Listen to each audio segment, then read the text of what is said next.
관계에서 사랑이 먼저라고 생각을 하십니까? 아니면 믿음이 먼저라고 생각하세요? 어느 게 먼저예요? 사랑이 먼저인가요? 믿음이 먼저인가요? 믿음. 믿음이 먼저예요. 믿음이 먼저라고 해요.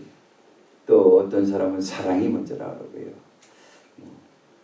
또 물론 이런 사람도 있어요. 그런 거 다 필요 없다고, 돈만 있으면 그렇게 이야기하시는 분도 있어요. 제가 그렇다는 게 아니고요. 이제 그건 이제 아직 지극히 일부분의 사람들이죠. 극히 소수의 사람들이고 대부분의 사람들은 믿음이 먼저인가 사랑이 먼저인가, 이 두 가지를 놓고 많이 혼돈스러워합니다. 어떤 그 중년 부부가 산책을 하다가 이제 아내가 남편에게 이렇게 물어요. 당신은 사랑이 먼저라고 생각해요? 아니면 믿음이 먼저라고 생각해요? 남편은 조금도 없이 이렇게 대답을 해요. 그거야 사랑이 먼저지. 사랑하지 않는데 어떻게 믿음이 생길 수 있겠어? 이렇게 대답을 합니다. 그래서 아내는 당신은 그렇게 생각하는군요. 어쩌지? 나는 믿음이 먼저인데. 슬픈 표정으로 그렇게 대답을 했다 그래요. 사실 이 여인이 남편에게 이 질문을 하게 될 때는 많은 고민 속에서 했습니다. 왜냐하면 얼마 전에 끔찍한 소식을 들었거든요. 남편의 위도를 듣게 됐어요. 그래서 터질 것 같은 그 마음이 있었지만 그래도 억누르고 어떻게 하면 내가 이 가정을 지킬 수 있겠는가 하는 그런 것 때문에 고민을 하다가 산책을 하면서 물어보는 질문이었어요. 사랑이 먼저인가요? 믿음이 먼저인가요? 사람들은 저마다 우선하는 가치가 다 다르기 마련이에요. 근데 대부분의 여성들은요, 아까 말씀하신 것 같이 사랑보다는 믿음을 더 중요시한다고 그래요. 제가 이 설교를 속에서 굉장히 많은 여성들에게 전화를 드렸어요. 믿거나 말거나. 그랬더니 대부분의 여성들은 믿음이 가야 사랑을 합니다. 그렇게 공감하시나요? 여성들은. 남자분들도 아마 공감하시는 분들도 있긴 있을 거예요. 근데 대다수의 또 남자들은 반대예요. 그러니까 다른 거예요. 남자들은 대부분 사랑이 먼저라고 그렇게 생각을 한다 그래요. 그러니까 서로 다른 겁니다. 근데 이제 여성들은 사랑보다는 믿음을 더 중요시하고요. 그러니까 믿음이 가야 사랑을 하게 된다는 거죠. 그래서 연애 중이든 결혼 생활을 하든 믿음이 한번 깨지면요, 이게 한번 깨지면 쉽게 회복이 되질 않은 거예요. 10년, 20년, 30년 지나도 벼랑간 그 20년 전 소리가 벼랑간 튀어나와요. 이제 지나갔겠지, 이제 잊어먹었겠지 했는데 20년 전, 30년 전 했던 그 실수, 그 잘못이 불같이 일어날 때가 있는 거죠. 그러니까 한번 깨지면 그게 참 어려운 것 같아요. 그러니까 믿음이 깨지면 때따라는 이 사랑도 위태로워질 수 있다는 거죠. 근데 이걸 남자들이 잘 이해하지 못하니까 뭐라 그래요? 자신의 잘못은 잘 인정하지 않으면서 아니 사랑한다면 다 믿어줘야 하는 거 아니야? 이렇게 난리를 치는 거예요. 사랑한다면 믿어줘야지. 이 난리를 쳐요. 그럼 여자들은 뭐라고 합니까? 왜 못 믿게 만드냐? 왜 못 믿게 만드냐? 이걸 따지는 거예요. 물론 모든 사람들이 다 그렇진 않아요. 그래서 보편적으로 그렇다는 거죠. 어쨌든 이렇게 내 생각만 옳다고 여기고 또 상대를 이해할 수 없는 사람으로 그렇게 치부해버리면 그 관계가 어떻게 되겠어요? 불신의 벽이 점점 쌓여지고 결국은 깨지고 말게 되는 거죠. 여러분, 사랑과 믿음 과연 어떤 것이 먼저인가요?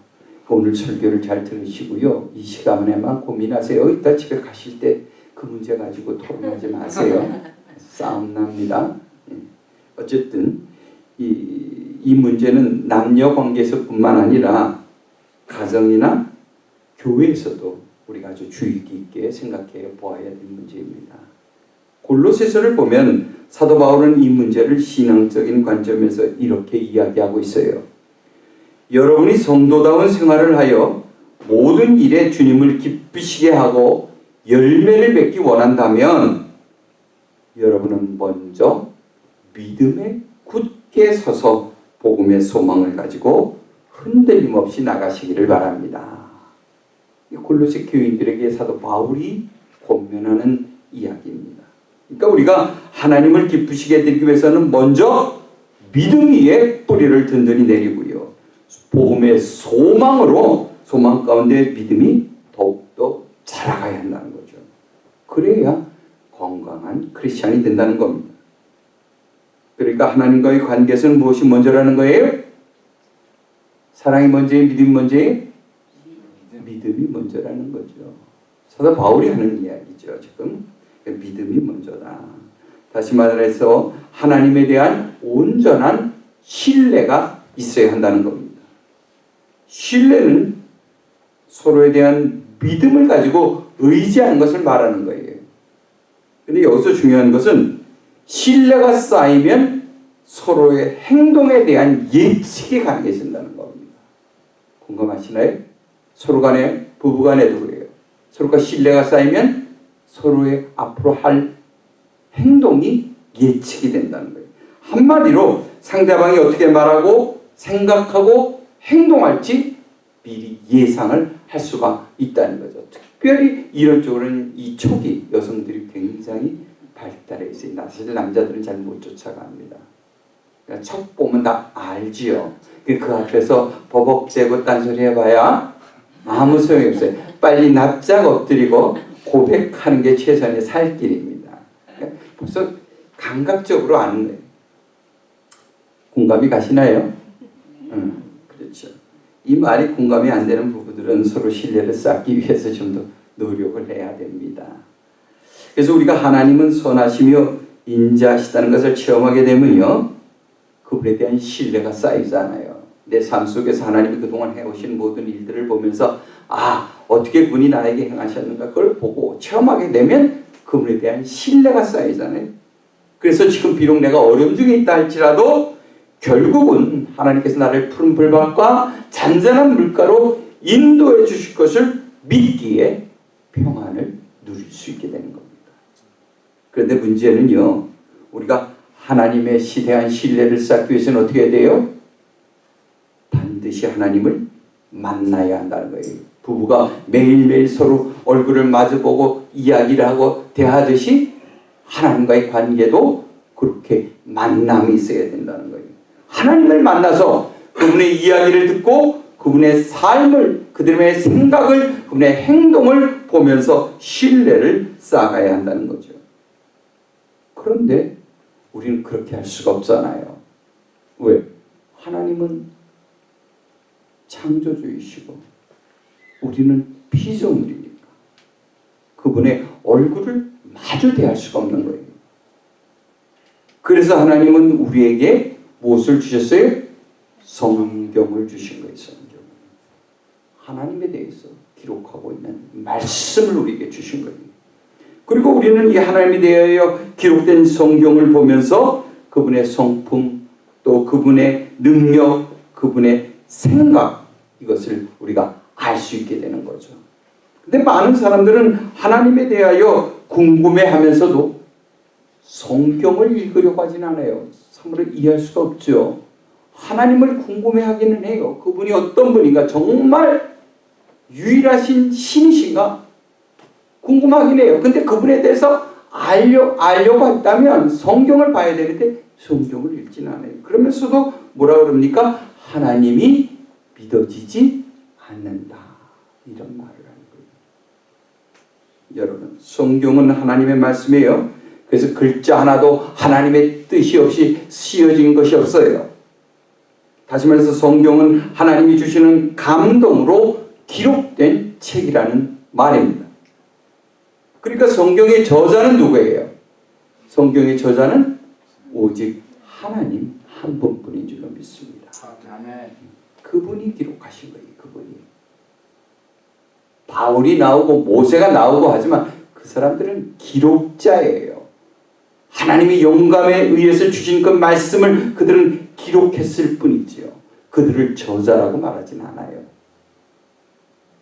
성경의 저자는 하나님의, 이걸 여러분 꼭 기억하시기 바랍니다. 그러므로 하나님이 정말 계신지 궁금하다면 반드시 성경을 읽어야 하는 거예요. 그런데 성경을 읽지도 않고 하나님을 부인한다면 그것이 얼마나 어리석은 일이겠습니까? 그런데요, 믿는 자들도 마찬가지예요. 믿지 않는 사람들만 그런 게 아니라 믿는 자들도 마찬가지예요. 하나님에 대한 신뢰는요, 하나님을 더욱 많이 알아갈수록 높아지기 마련이에요. 부부간에도 서로의 그 많은 것을 알아갈수록 또 오래 살면 살수록 그 신뢰가 쌓여지듯이 하나님에 대한 것도 마찬가지예요. 더 많은 성경을 읽어야 그 하나님에 대한 신뢰가 높아진다는 거예요. 그런데 하나님이 우리가 나는 성경 안 봐도 하나님 믿지요. 아이고 뭐 하나님 당연히 믿지요. 근데 하나님이 믿어진다고 해서 여러분 성경을 안 보면 어떻게 되겠어요? 하나님 믿어진다. 그 연약한 믿음이 되는 거예요. 그 자리에서 그대로 멈춰 있는 거예요. 한 걸음도 나가지 못하고 자라지도 않는 거예요. 여러분, 우리가 정말 믿음 안에 있다면요, 영적인 갈급함이 있어야 합니다.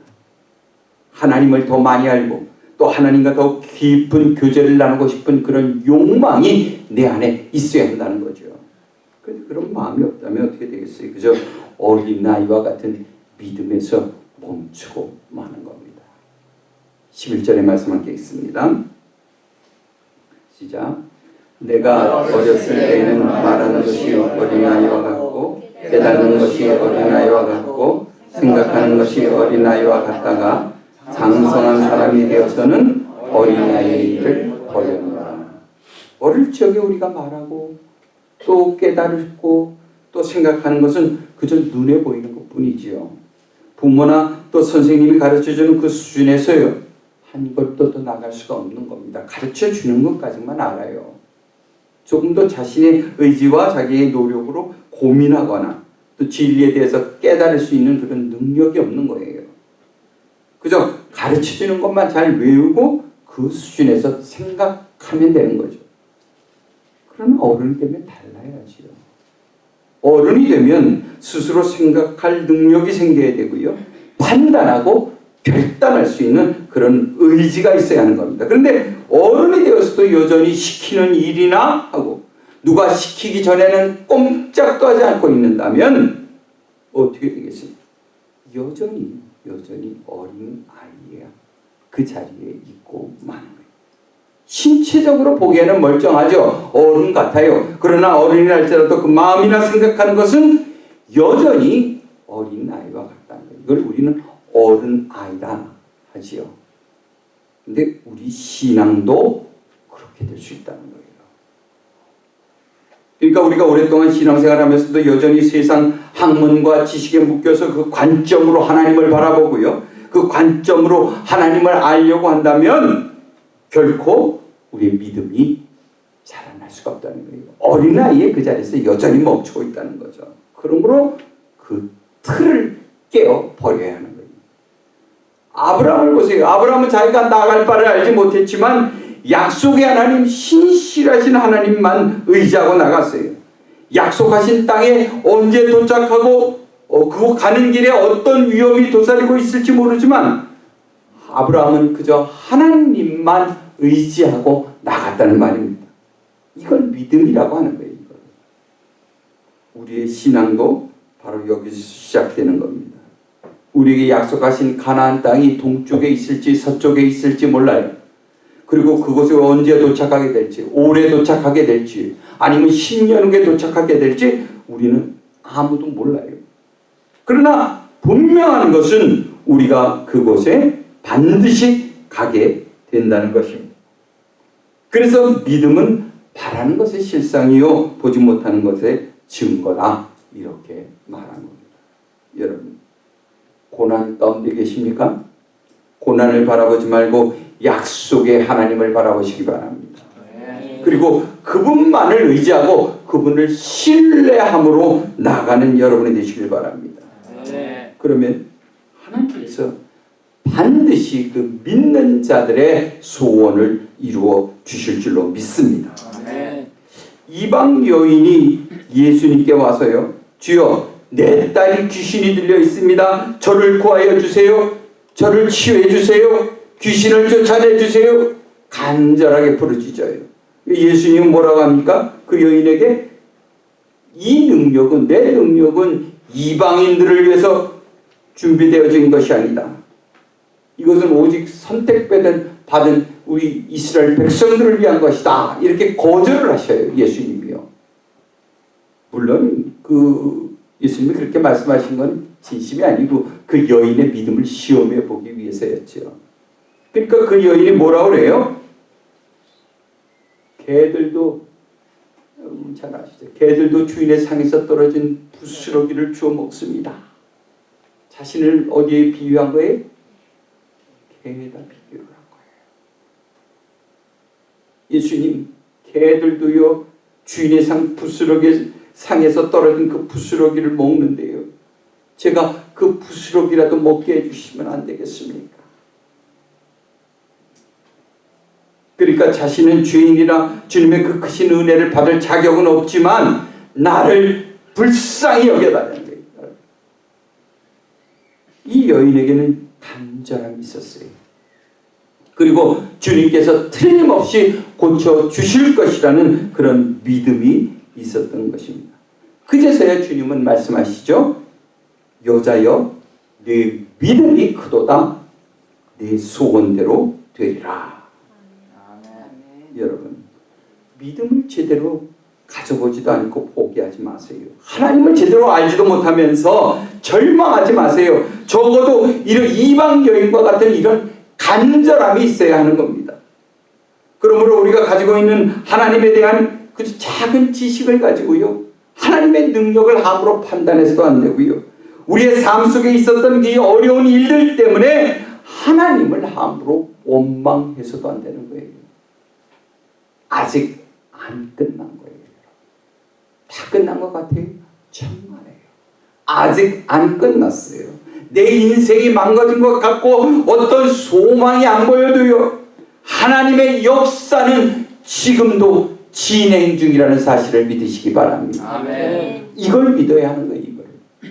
사랑하는 성도 여러분, 하나님은 우리가 방황 중에도 여전히 우리와 함께 하셨고요, 우리가 슬퍼할 때에 우리 곁에서 함께 우셨고요, 우리가 지쳐 쓰러졌을 때 내 두 손을 붙들고 일으켜 세워주신 분이에요. 왜? 하나님은 사랑이시니까요. 사랑이시니까 그렇게 하신 것입니다. 우리가 하나님을 때로는 원망하고 멀리 도망가려고도 해요. 또 하나님 마음을 일부러 아프게 하려고 일부러 타락의 길을 걸어가기도 해요. 그래도 하나님은 우리를 결코 포기하지 않으시고 우리를 쫓아오셨단 말이에요. 왜요? 하나님은 사랑이시니까 그렇게 하신 겁니다. 그러므로 우리에게 정말 손바닥만한 믿음이라도 있다면 하나님에 대한 소망을 결코 잃어버려서는 안 될 것입니다. 아멘. 비록 지금은 희미하게 보일지라도 때가 되면 반드시 이루어질 것이라는 그 소망을 가지고 나아가는 저와 여러분이 되기를 간절히 원합니다. 아멘. 12절의 말씀 함께 읽습니다. 시작. 우리가 지금은 거울로 보는 것 같이 희미하나 그때에는 얼굴과 얼굴을 대하여 볼 것이요, 지금은 내가 부분적으로 아나 그때에는 주께서 나를 아신 것 같이 내가 온전히 알리라. 아멘. 여기서 그때라는 건 뭐예요? 하나님께서 약속하신 것이 이루어질 그때를 말하는 거예요. 그런데 그 약속은 우리가 이 땅에서 누리는 축복이 될 수도 있고요, 축복의 때가 될 수도 있고요, 또 하나는 영원한 하나님의 나라에 들어갈 그때를 말하기도 하는 거죠. 그런데 그 약속이 지금은 비록 희미해 보일 수도 있다는 겁니다. 손에 잡히지도 않고요, 눈에 또렷이 보이지 않을 수도 있다는 거죠. 그래서 우리에게 믿음이 필요한 거예요. 마치 아브라함이 아무것도 기대할 수 없었지만 미래에 이루어질 소망을 가지고 나아가듯이 말입니다. 그러므로 여러분, 지금의 믿음은 소망이라는 미래를 향하여 달려나갈 수 있는 원동력이 된다는 사실을 기억하시기 바랍니다. 그러니까 믿음은 실제예요. 지금입니다. 소망은 우리의 미래예요. 그러므로 이 미래를 향해 달려나가는 현재의 힘은 바로 이 믿음에 있다는 걸 꼭 기억하시기 바랍니다. 아멘. 우리는 지금의 믿음이 없이 미래에 대한 소망을 가질 수 없어요. 축복의 소망도 또 영생의 소망도 우리는 꿈꿀 수 없다는 말입니다.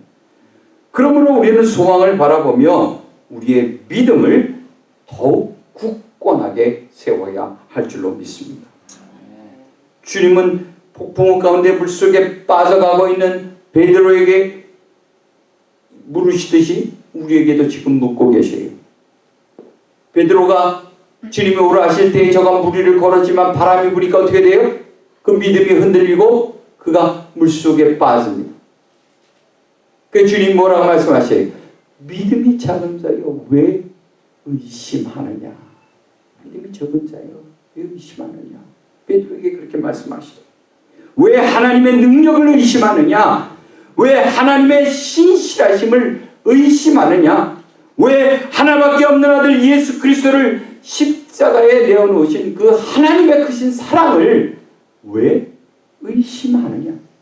이 이야기를 묻고 계신 거예요. 여러분, 주님의 물으심에 이렇게 대답하시기 바라십니다. 주님은 물으셔요, 여러분에게. 믿음이 적은 자여 왜 의심하느냐? 그때 여러분 무엇이라고 대답하시겠어요? 무엇이라고 대답하시겠습니까? 주여, 나의 믿음 없음을 도와주소서. 나의 믿음 없는 것을 도와주소서. 따라하시기 바랍니다. 주여, 주여, 나의 믿음 없음을 도와주소서. 도와주소서. 사랑하는 성도 여러분, 신앙은 믿음에서 신앙 시작해서 소망 가운데 자라가는 거예요. 소망 가운데. 그러므로 소망이 없는 믿음은 있을 수 없으며 또한 믿음이 없이 소망을 바라볼 수도 없는 것입니다. 이처럼 믿음과 소망은 뗄래야 뗄 수 없는 그런 동전의 앞뒷면과 같은 거예요. 그러나 이 고린도전서 13장의 마지막은 이렇게 끝을 맺습니다. 13절 함께 읽습니다. 시작. 그런즉 믿음, 소망, 사랑 이 세 가지는 항상 있을 것인데 그 중에 제일은 사랑이다. 사랑이다. 우리가 신앙생활하는 데 있어서 믿음으로 뿌리를 내려요. 그리고 그 소망 가운데 자라갑니다. 그런데 그 열매는 무엇이에요? 결국 그 열매는 사랑으로 완성되어진다는 거예요. 그러니까 산을 옮길 만한 믿음이 있어도 사랑의 열매가 없다면 아무것도 아니라는 말이에요. 이제 말씀을 맺습니다. 여러분, 믿음은 위대한 것입니다.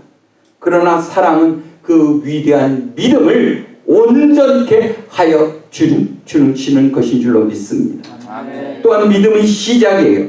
그러나 사랑은 그 궁극적인 목표가 되는 겁니다.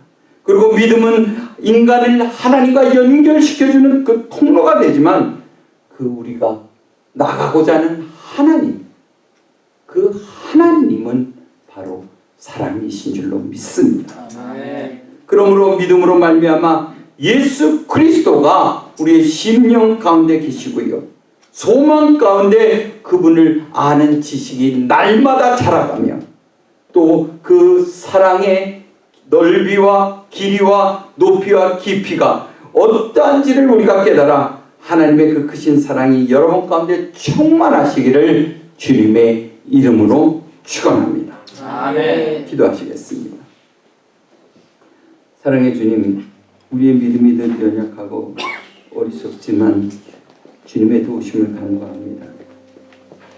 그래서 우리의 믿음이 소망 가운데 자라나며 우리를 향한 하나님의 사랑이 얼마나 위대한지를 깨닫게 하여 주시옵소서.